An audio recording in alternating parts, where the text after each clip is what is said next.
नमस्कार। News India के crime episode के 12 में एक बार फिर आपका स्वागत है और मैं आपके साथ विपिन।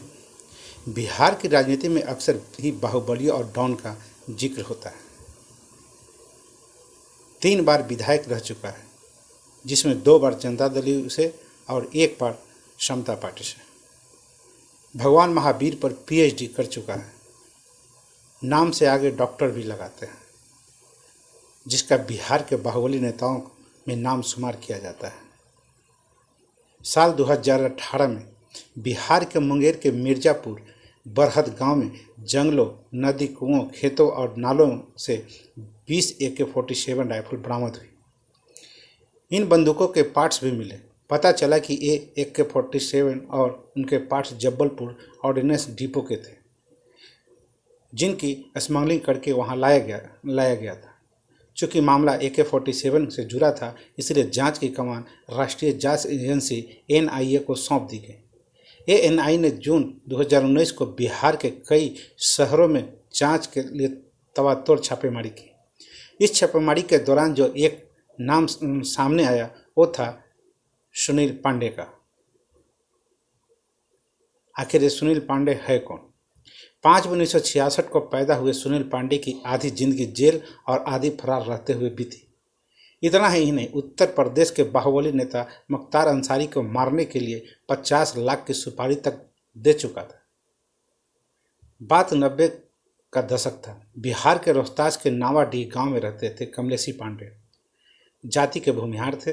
इंजीनियरिंग किए हुए थे। सोन नदी से बालू निकालने के लिए मामूली ठेके लिया करते थे। आसपास के इलाकों में छवि दबंग की थी। कमलेशी पांडे के बेटे का नाम था नरेंद्र पांडे, जिन्हें लोग सुनील पांडे के नाम से भी जानते थे। पिता चाहते थे कि बेटा भी पढ़ लिख कर इंजीनियर ही बन जाए, इसलिए बेंगलोर भेज दिया। लेकिन कहते हैं ना, किस्मत के आगे किसी की नहीं चलती। सुनील की कुछ दिनों बाद वहाँ एक लड़के से लड़ाई हो गई। इस दौरान सुनील ने उस लड़के को चाकू मार दिया। फिर क्या था, पढ़ाई लिखाई छोड़कर नावाडीह वापस आ गया। जब पिता की छवि दबंग थी तो बेटे पीछे कैसे रहता। उस वक्त रोहतास के आसपास के इलाकों में सिल्लू मुंगया का सिक्का चलता था। वह आरा का निवासी था और शहाबुद्दीन का करीबी था। सुनील को धीरे धीरे सिल्लू से दोस्ती हुई और बहुत जल्द ही वह उसका राइट हैंड बन गया। कहा जाता है कि जुर्म की दुनिया की क्लास सुनील ने सिल्लू की पाठशाला में ही ली थी, लेकिन ऊपर उठने की चाह में सुनील की सिल्लू से दुश्मनी हो जाती है। जब एक दिन वक्त वो भी आ जाता है कि एक दिन सिल्लू का मर्डर हो गया था। नाम सुनील का आया, लेकिन सबूत न होने के कारण केस दर्ज नहीं हुआ। इस तरह से बालू के ठेके पर सुनील का एक छत्र राज हो गया। 90 का दशक बिहार में रणवीर सेना का था।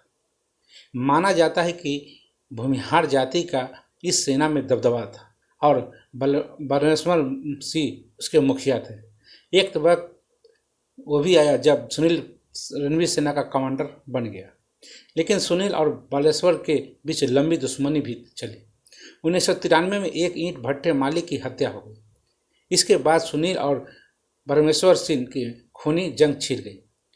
बलरामेश्वर गुट ने जनवरी 1997 को भोजपुर के तरारी प्रखंड के बागर गांव में 3 लोगों को मौत के घाट उतार डाला। ये लोग भूमिहार जाति से ही थे। इसमें एक महिला भी थी जो सुनील पांडे की करीबी रिश्तेदार थी। बलरामेश्वर और सुनील की दुश्मनी जारी रही और 1 जून 2012 को बलरामेश्वर की हत्या तक जारी रही। साल था 2000। मार्च में बिहार में विधानसभा चुनाव होने थे। समता पार्टी से सुनील पांडे को रोहतास के पीरों से टिकट दिया। उन्होंने आरजेडी के प्रत्याशी काशीनाथ को हराया और विधायक बन गए। उस चुनाव में तो किसी को भी बहुमत नहीं मिला, जब समता पार्टी का बीजेपी से गठबंधन था। तत्कालीन पीएम अटल बिहारी वाजपेयी ने नीतीश कुमार को मुख्यमंत्री पद की शपथ लेने को कहा। बताया जाता है कि इस शपथ में सुनील पांडे की भूमिका बहुत ही अहम थी। जब किसी को बहुमत नहीं मिला तो पांडे ने राजन तिवारी, मुन्ना शुक्ला, रामा सिंह, अनंत सिंह, धूमल सिंह और मोकामा के सूरजभान जैसे निर्दलीय बाहुबलियों की फौज को नीतीश के खेमे में खड़ा कर दिया। इस तरह सुनील का कद और बढ़ गया। बात मई 2003 की। पटना के एक नामी न्यूरोसर्जन रमेश चंद्रा का अपहरण हो गया। फिरौती में 50 लाख रुपये मांगे गए, लेकिन पुलिस ने तेजी दिखाई और नौबतपुर इलाके से डॉक्टर को खोज निकाला। केस में नाम आया पीरो के विधायक सुनील पांडे का। उस वक्त आरजेडी की सरकार थी और समता पार्टी से सुनील विधायक थे। साल 2008 में सुनील पांडे को 3 अन्य लोगों के साथ उम्र कैद की सजा हुई, लेकिन जब मामला हाई कोर्ट पहुंचा तो उन्हें बरी कर दिया गया। बात 28 जून 2006 की है, जब सुनील पांडे को पटना के सबसे आलीशान होटलों में से एक मौड़िया में रुके। अगली सुबह जब वे होटल से चेक आउट कर रहे थे तो होटल के पैसे नहीं दिए। दावा किया कि होटल के मालिक ने उनके दोस्त से 47 लाख रुपए लिए हुए हैं, इसलिए वे पैसे नहीं देंगे।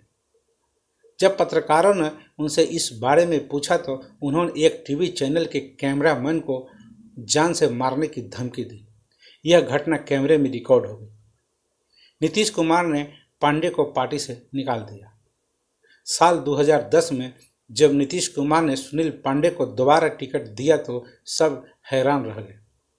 वो इसलिए क्योंकि जो चुनावी हलफनामा दिया उसमें सुनील पर 23 आपराधिक मुकदमे दर्ज थे, जिसमें रंगदारी, हत्या की कोशिश, डकैती, लूट और अपहरण के मामले थे। जब 1 जून 2012 को रणवीर सिरा के मुखिया परमेश्वर सिंह की हत्या हुई तो पहला शक सुनील पांडे पर गया। पुलिस ने छापा मारकर उसके ड्राइवर को गिरफ्तार कर लिया।